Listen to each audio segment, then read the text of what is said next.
ஏன்னா நாங்கள் வந்தது அப்படியே கருணாநிதி வருவார், 50 வருஷம் இருப்பார், கங்கார் குட்டி போல ஸ்டாலினை வளர்த்து அப்படி இறக்கி விடுவார்.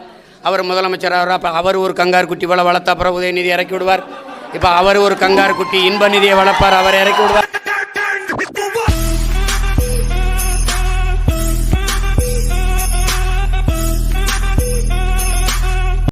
ஆனால் ஒரு மாவட்டத்திலிருந்து இன்னொரு மாவட்டத்திற்கு செல்வதற்கு எதற்கு 8 வழி?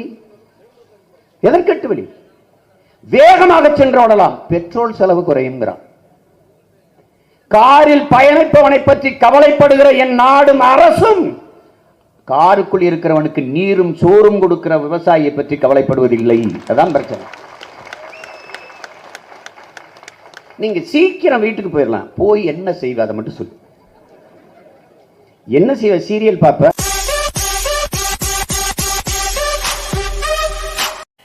ரொம்ப நாளா என்னை சாதி கண்டுபிடிக்க பலவே பெரும்பராட்டம் போறான்.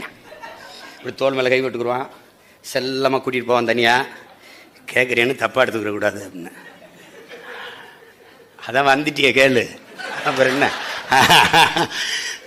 நீங்க என்னாலு நாங்க சித்தாளுங்க ஏதாவது வீட்டில் பூச்சிகள் இருந்தா சொல்லுங்க, பூச்சி விட்டுக்கோ.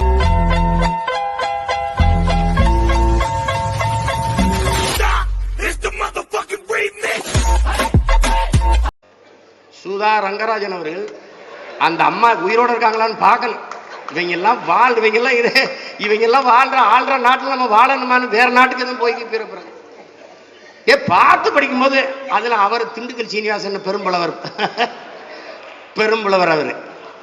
அவர் உங்க பேர் என்ன? சுதா ரங்கனா. நீங்க என்ன கதக்கலியா? பரதநாட்டியம் இல்லம்மா, பரதநாட்டியம்.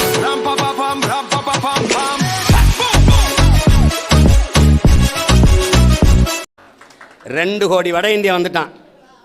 இனிமே நீ பேச முடியாது. நாங்கள் எவ்வளவு தெரியுமா?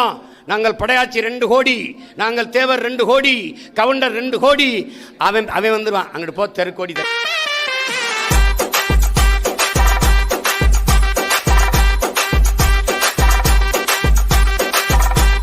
கல்வி என்பது சுகமானது, சுமையானது என்கிற நிலைப்பாட்டை மாற்றணும். அது சுகம். பள்ளிக்கூடத்துக்கு போறேன்னு நம்ம பிள்ளைகளை அடம் பிடிக்கணும். எப்படா யாராவது ஒருத்தர் சாவாங்க பள்ளிக்கூடத்துக்கு விடுமுறை விடுவான்னு நினைக்க கூடாது.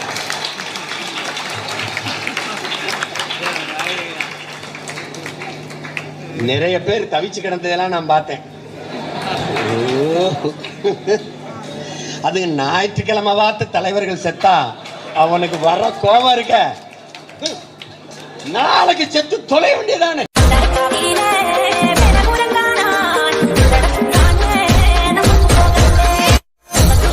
நம்ம ஆடு மாடு வளர்க்கறத கேவலமா பேசுறான். ஆனா அது வீட்டுக்கு ஒரு ஆடு கொடுக்குது, ஒரு கோழி கொடுக்குது. அது என்ன பண்ணுவான்? வளர்ப்பான். வீட்டுல வளர்க்க சொல்றேன், நான் நாட்டுல வளர்க்க சொல்றேன். அவ்வளவுதான். இது என்ன அவமான? உனக்கு அவமான போப்பா. ஆனா பால் தயிர்லாம் என்ன பிச்சு போடுவேன்ப்பா. அவ்வளவுதான். அவளை தொலைச்சி விட்டுருவேன். நானே மீன் பிடிப்பேன். படகுல வாங்கி கொடுத்து நானே அரசு வேலை பணியை போட்டு நான் பாதுகாப்பு கொடுத்து நானே சந்தை, நெய்தல் அங்காடி, குறிஞ்சி அங்காடி, மருதம் அங்காடி நானே தொடங்கிடுவேன். ஏன்னா இவன் உணவு மானியத்தை துண்டிக்க போறான், ரேஷன் கடையை மூடிவான். கொஞ்ச நாளும் முடிவான். இப்ப போனேன்னா அங்கே பருப்பு இல்லைன்றா, அப்புறம் கொஞ்ச நாள் கழிச்சு அரிசி இல்லைன்னு வந்துருவான். அப்புறம் கொஞ்ச நாள் அம்மா கடையே இல்லை.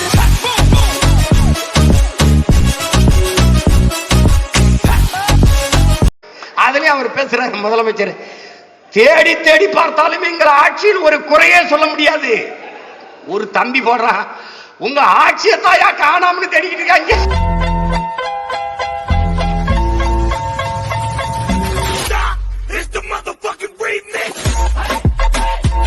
ஒரு முதலமைச்சருடைய வீட்டில் அங்கே 24 மணி நேரம் எந்த ஒரு நொடி கூட மின்சாரம் அணையாது. அதுக்கு தனி தடம். அதுக்கு அங்கே 1 மணி நேரம் மின்சாரம் அணைக்கப்பட்டிருக்கு. யார் செஞ்சது? ஐயா எடப்பாடியார் ஆட்சியில் தான் நடந்துருச்சு. அப்ப கொலை யார் செஞ்சது? கொலைகாரன் யார்? என்ன நோக்கத்திற்காக கொலை நடந்தது? விசாரணை இல்லை. இப்ப எதிர்கட்சி தலைவர், நான் ஆட்சிக்கு வந்த பிறகு 2 மாதத்தில் கொடைநாட்டு கொலை குற்றத்தை விசாரிச்சு நான் உரிய நீதியை வழங்குவேன். 2 மாசத்துல வழங்குறவர் 2 வருஷம் ஆயிடுச்சு, வாய் திறக்கல. ஏன்? Understanding, the mutual understanding.